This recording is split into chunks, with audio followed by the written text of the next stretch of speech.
আসসালামু আলাইকুম ওয়া রাহমাতুল্লাহ। সুপ্রিয় দর্শক, আজকের ভিডিওতে আমি আপনাদেরকে দুই সেজদার মাঝের একটি দোয়া শিখিয়ে দিব ইনশাআল্লাহ। প্রিয় দর্শক, দুই সেজদার মাঝে যে দোয়াটি পড়লে গুনাহ মাফ হবে এবং দরিদ্রতা দূর হবে আর মনের সব আশা পূরণ হবে এবং আল্লাহ তাআলা আপনাকে ভালোবাসবেন।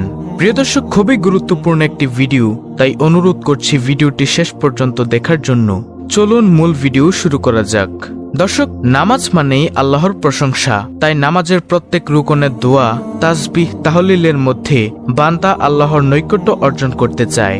আপনারা যতগুলো ভিডিওতে দোয়া ও জিকির ও আমলসমূহ দেখেন, এসব দোয়া ও জিকির মূলত কোরআন ও হাদিসে বর্ণিত হয়েছে। আর আজকের ভিডিওতে এই দুই সেজদার মধ্যবর্তী বৈঠকেও রয়েছে আল্লাহর তাসবিহ এবং দোয়া। হযরত ইবনে আব্বাস রাদিয়াল্লাহু তাআলা আনহু বলেন, রাসূল সাল্লাল্লাহু আলাইহি ওয়াসাল্লাম দুই সেজদার মাঝে বলতেন, আল্লাহুম্মা গফিরলি ওয়ারহামনি ওয়াহদিনি ওয়াআফিনি ওয়ারযুকনি। মুসলিম শরীফের হাদিস, মিশকাত শরীফের হাদিস। প্রিয় দর্শক, আরো মনোযোগ দিয়ে শুনুন। হযরত ইবনে আব্বাস রাদিয়াল্লাহু তাআলা আনহু বলেন, রাসূল সাল্লাল্লাহু আলাইহি ওয়াসাল্লাম দুই সেজদার মাঝে বলতেন, মানে দুই সেজদার মাঝে এই দোয়াটি বলতেন। দোয়াটি হলো, আল্লাহুম্মা গফিরলি ওয়ারহামনি ওয়াহদিনি ওয়াআফিনি ওয়ারযুকনি।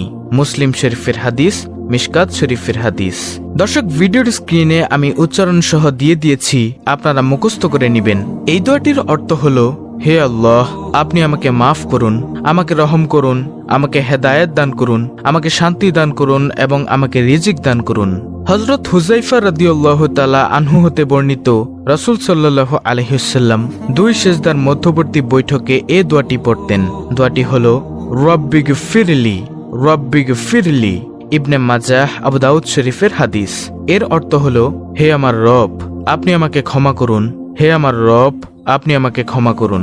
এখানে যে গুরুত্বপূর্ণ দোয়া আছে, এই দোয়াগুলো পাঠ করার সর্বোত্তম সময় হলো দুই সেজদার মাঝখানের বৈঠকে। অর্থাৎ দুই সেজদার মাঝখানের বৈঠকে যখন আপনারা বসবেন, তখন এই দুইটি দোয়ার মধ্য থেকে যে কোনো একটি পড়তে পারেন। আমরা দিনে রাতে কম করে হলেও 32 রাকাত সালাত আদায় করি। আমরা যদি দুই সেজদার মাঝখানে এই দোয়াটি পড়ি, তবে দিনে রাতে 32 বার এই দোয়া পাঠ করা হবে। কথাগুলোর প্রতি আপনি লক্ষ্য করুন, কি অসাধারণ কথা, কি অসাধারণ আমল।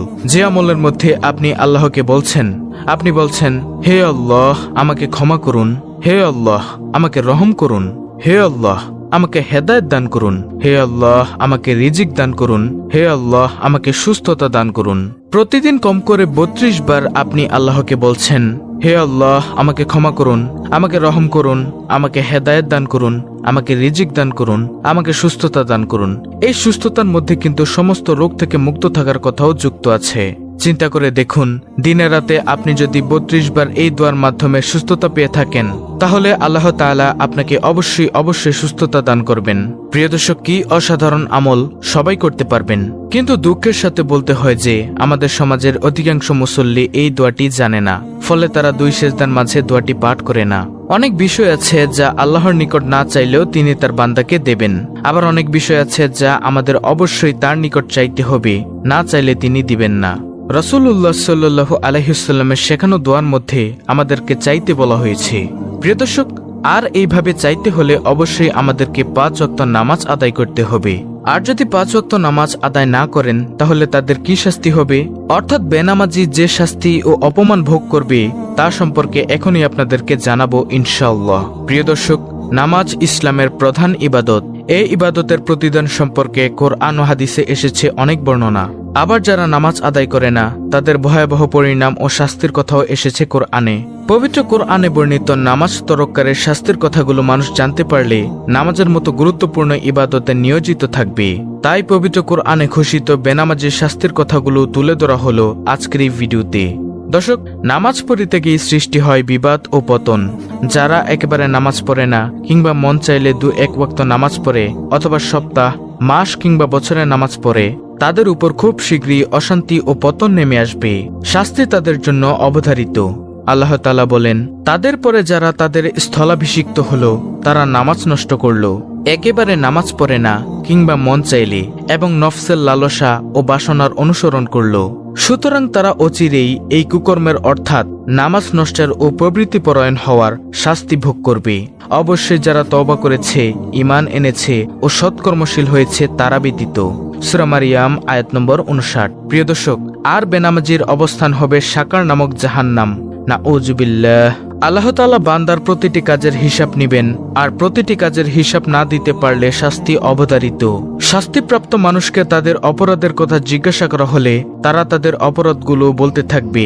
মহান রব্বুল আলামিন পবিত্র কোরআনে সে কথা তুলে ধরেন এভাবে, কোন জিনিস অর্থাৎ কোন কাজ তোমাদেরকে সাকার নামক জাহান্নামে নিয়ে এলো? তারা বলবে, আমরা নামাজীদের অন্তর্ভুক্ত ছিলাম না, অর্থাৎ আমরা নামাজ আদায় করতাম না, বেনামাজি ছিলাম। সূরা আল মুদ্দাসসির আয়াত নম্বর 42 থেকে 43।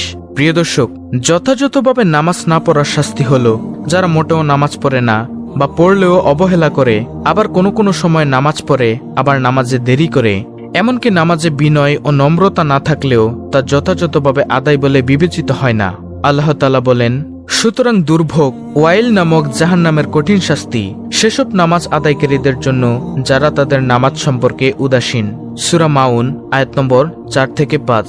প্রিয় দর্শক, আর হাসরের ময়দানের যেসব বেনামাজি অপমানিত হবে তারা হলো, দুনিয়াতে যারা যথাযথভাবে নামাজ আদায় করবে পরকালে তারা আল্লাহর নির্দেশের সঙ্গে সঙ্গে সিজদায় লুটিয়ে পড়বে।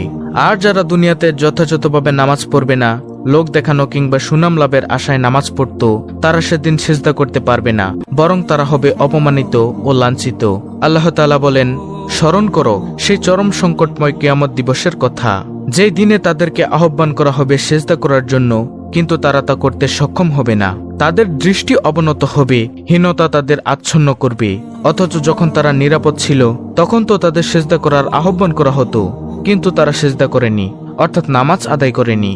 সূরা আল কালাম আয়াত নম্বর 42 থেকে 43। সুতরাং মুমিন মুসলমানদের উচিত আল্লাহর নির্ধারিত ফরজ নামাজগুলো যথাযথভাবে আদায় করা, দুনিয়া ও পরকালে অপমান লাঞ্ছনা ও শাস্তি থেকে বেঁচে থাকা, আর খাস করে 2 সেজদার মাঝখানে এই দোয়াগুলো পাঠ করা। প্রিয় দর্শক, 2 সেজদার মাঝখানের এই দোয়া দুটির কথা আমি আপনাদেরকে আবারও বলছি। হযরত ইবনে আব্বাস রাদিয়াল্লাহু তাআলা আনহু বলেন, রাসূল সাল্লাল্লাহু আলাইহি ওয়াসাল্লাম 2 সেজদার মাঝে বলতেন, মানে 2 সেজদার মাঝে এই দোয়াটি বলতেন। দোয়াটি হলো, আল্লাহুম্মা গফিরলি ওয়ারহামনি ওয়াহদিনি ওয়াআফিনি ওয়ারযুকনি। মুসলিম শরীফের হাদিস, মিশকাত শরীফের হাদিস। অর্থ হলো, হে আল্লাহ, আপনি আমাকে মাফ করুন, আমাকে রহম করুন, আমাকে হেদায়েত দান করুন, আমাকে শান্তি দান করুন এবং আমাকে রিজিক দান করুন। আর দ্বিতীয় নম্বর দোয়াটি হলো হযরত হুযায়ফা রাদিয়াল্লাহু তাআলা আনহু হতে বর্ণিত, রাসূল সাল্লাল্লাহু আলাইহি ওয়াসাল্লাম 2 সেজদার মধ্যবর্তী বৈঠকে এই দোয়াটি পড়তেন, রব্বি গফিরলি রব্বি গফিরলি। ইবনে মাজাহ, আবু দাউদ শরীফের হাদিস।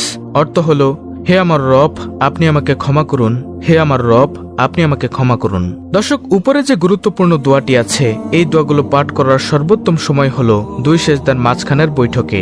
তাহলে আসুন আমরা এই দোয়াটি যথানিয়মে, যথাস্থানে এবং যথাসময়ে পাঠ করি এবং অশেষ ফজিলত অর্জন করি।